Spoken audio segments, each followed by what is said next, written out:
Breaking news Gachibowli పోలీసుల విచారణకు హాజరయ్యారు బీఆర్ఎస్ నేత మన్నే క్రిషాంక్. కంచె గచ్చిబౌలి భూముల వ్యవహారంపై ఫేక్ ఫోటోలు వీడియోలు సర్క్యులేట్ చేశారని కేసు నమోదైంది. ఈ కేసులోనే రెండోసారి విచారణకు హాజరయ్యారు క్రిషాంక్. కంచె గచ్చిబౌలి భూములపై ఫేక్ పోస్టుల అంశంలో దర్యాప్తు కొనసాగుతోంది. మార్చి 31 నుంచి ఏప్రిల్ 2 మధ్య పలువురు ఫేక్ పోస్టులు పెట్టినట్టు గుర్తించారు పోలీసులు. ఆ పోస్టులు పెట్టిన వారి వివరాలు సేకరించారు. కొందరు సెలబ్రిటీలు కూడా వీడియోలు పెట్టి డిలీట్ చేశారు. మొత్తం 25 మంది సెలబ్రిటీలు పోస్టులు పెట్టి తొలగించినట్టు తెలిపారు పోలీసులు. పోస్టులు ఇంకా తొలగించిన వారికి నోటీసులు ఇచ్చారు.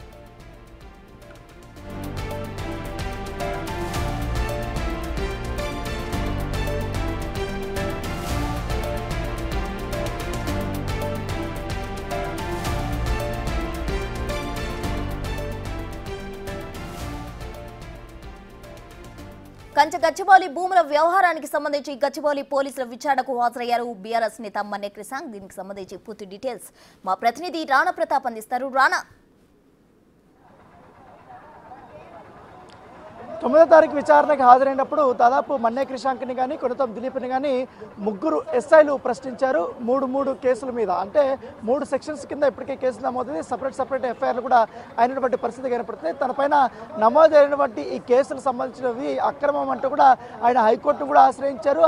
హైకోర్టులో స్క్వాష్ వేసినప్పుడు హైకోర్టు మాత్రం పోలీసుల విచారణకు మాత్రం మీరు హాజరు అవ్వాల్సిందంటూ కూడా ఆర్డర్ ఇచ్చింది. అయితే ఈ యొక్క విచారణని 4 వారాల పాటు కూడా వాయిదా వేస్తున్నామంటూ కూడా చెప్పడం జరిగింది. అంతవరకు పోలీసులు ఎప్పుడు పిలిచినా కూడా మీరు వెళ్లాల్సిందే కూడా అని చెప్పినటువంటి నేపథ్యం అయితే ఏర్పడుతుంది. అయితే 9వ తారీఖు దాదాపు 11 గంటల పాటు కూడా ఆయన్ని విచారించారు. తర్వాత ఇవాళ మరొకసారి మన్నే క్రిషాంక్ తన లాయర్లతో పాటు ఆయన వచ్చారు. తనతో పాటు తన మొబైల్స్ కూడా ఆయన తీసుకొచ్చినట్టుగా మనకు సమాచారం అవుతుంది. ఇప్పుడు మరి కాసేపట్లో, అంటే మరో 5 నిమిషాల్లోనే మన్నే క్రిషాంక్ సంబంధించిన విషయంలో విచారణ అనేది ప్రారంభం కాబోతుంది. సేమ్ మొదటి రోజు విచారణ ఎదుర్కొన్నప్పుడు దాదాపు 65 ప్రశ్నలు అయితే ఆయన్ని అడిగారు. కాబట్టి ఈ రోజు కూడా చాలా సుదీర్ఘంగానే ఆయన ప్రశ్నించబోతున్నట్టుగా మనకు సమాచారం అవుతుంది.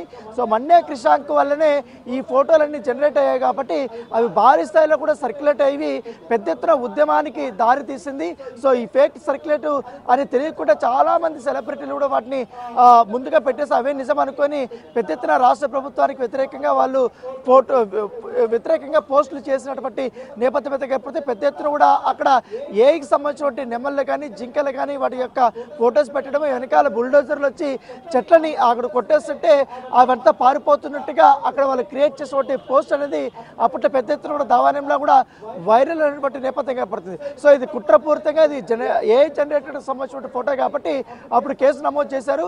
ఇటు కాంగ్రెస్ పార్టీకి సంబంధించిన నేతలు కూడా మన్నే క్రిషాంక్ పైన కొనతం దిలీప్ పైన వారు చేస్తున్నటువంటి వ్యతిరేకమైనటువంటి ప్రచారం వల్ల ఈ పోస్టుల వల్ల కూడా చాలా వరకు కూడా ప్రతిష్ట దెబ్బతిస్తుంది. ప్రభుత్వం పైన కుట్రపూరితమైనటువంటి వ్యవహార ధోరణిలో కూడా ఈ యొక్క పోస్టులు ఉన్నాయంటూ కూడా వారు కంప్లైంట్ చేశారు. కాబట్టి దాన్ని బేస్ చేసుకొని ఇప్పుడు పూర్తి స్థాయిలో అధికారులందరూ కూడా ఇన్వెస్టిగేషన్ అనేది చేస్తున్నటువంటి నేపథ్యం కనపడుతుంది. అయితే వీరు ఈ ఫోన్లు అనేది కూడా చాలా ఇంపార్టెంట్.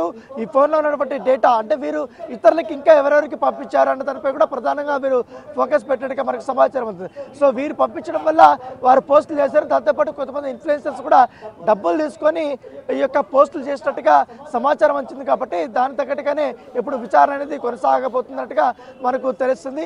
దాంతోపాటు ఈ కంచె గచ్చిబౌలికి సంబంధించిన విషయంలో అనేక రకాలుగా దాదాపు 3-4 రోజుల పాటు పని కట్టుకొని మన్నే క్రిషాంక్ కొన్ని వీడియోలు కూడా పోస్ట్ చేశాడు.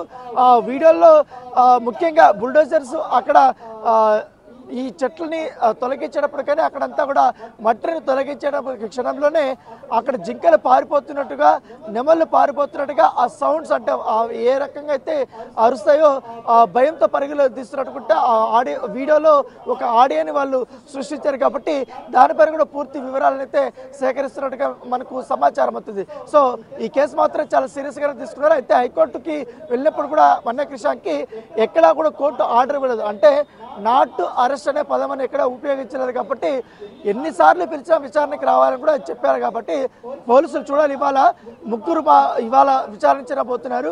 ఒకవేళ కానీ ఇవాళ విచారణలో కీలకమైనటువంటి అంశాలు కానీ ఆయన లేకపోతే వీళ్ళకి ఆధారం లభించలేకపోతే ఖచ్చితంగా తదుపరి చర్యలు తీసుకునే అవకాశం ఉంది. ఒకవేళ ఇవాళ సుదీర్ఘంగా విచారించిన తర్వాత అరెస్ట్ చేస్తారా లేకపోతే మరొక మారు ఆయన్ని పంపించేసి విచారణకి పిలుస్తారనేది కూడా వేచి చూడాల్సిన అవసరం ఉంది. దాంతోపాటు కొనతం దిలీప్తో పాటు మరికొంతమంది కూడా మరొకసారి నోటీసులు కూడా జారీ చేసినట్టుగా మనకు సమాచారం అవుతుంది. వారందరూ కూడా రేపు ఎవరైతే పోస్ట్ పెట్టి డిలీట్ చేశారో వాళ్ళకి నోటీసులు ఇస్తున్నారు. అలాగే పోస్టులు పెట్టి డిలీట్ చేయకుండా ఉన్నటువంటి వారు ఎవరున్నారో ఇన్ఫ్లుయెన్సర్స్, అలాగే బీఆర్ఎస్ సంబంధించిన మద్దతుదారులు ఎవరుతున్నారో వారికి అందరికీ కూడా నోటీసులు ఇవ్వబోతున్నట్టుగా మనకు సమాచారం ఉంది. వాళ్ళందరూ కూడా రేపు విచారణకైతే రాబోతున్నట్టుగా మనకు సమాచారం అందుతుంది. రానా, అయితే ఇప్పటి వరకు కూడా రెండోసారి అటెండ్ అవ్వడం జరిగింది క్రిషాంక్. అయితే విచారణ ఎలా సాగుతుంది? విచారణకు సహకరిస్తున్నారా లేదా? మొదటి రోజు మాత్రం ఆయన విచారణకి పెద్దగా సహకరించలేదు. అయితే చాలా వరకు కూడా ప్రశ్నలు అడిగారు. అయితే నాకు ఎటువంటి సంబంధం లేదు, దీంట్లో రాజకీయ కక్షాధారణతోనే నా పైన ఈ రకమైనటువంటి కేసుల్ని నమోదు చేశారు. కంచగచ్చిబౌలికి సంబంధించిన 400 ఎకరాల విషయంలోనే విద్యార్థులు ఆందోళన చేశారు. చాలా మంది పార్టీలు కూడా ఆందోళన చేశారు, వారిపైన లాఠీలు చేశారు. ఆ ఆక్రోశంలో ఎవరో జనరేట్ చేసినటువంటి పోస్టులు మా వరకు వచ్చాయి, మేము వాటిని పోస్ట్ చేసాం. కానీ అక్కడ నెమలు ఉన్నటువంటి మాట వాస్తవం, కాకపోతే అక్కడ జింకలు ఉన్నటువంటి మాట వాస్తవం అనేది కూడా ఆయన చెప్తున్నటువంటి వర్షను.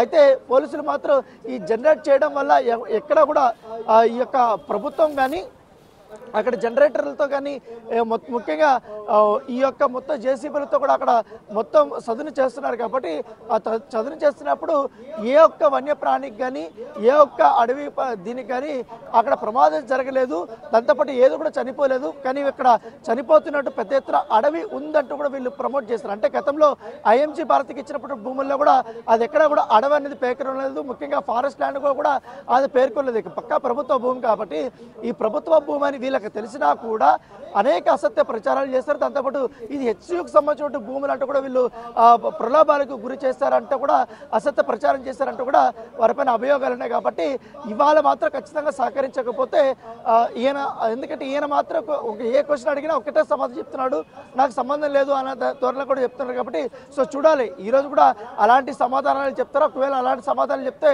వీళ్ళు కూడా హైకోర్టుకు వెళ్తారా, ఒకవేళ హైకోర్టుకు వెళ్ళక ముందే ఈయన అరెస్ట్ చేస్తారా లేదా కూడా వేచి చూడాల్సిన అవసరం ఉంది. Thank you Rana.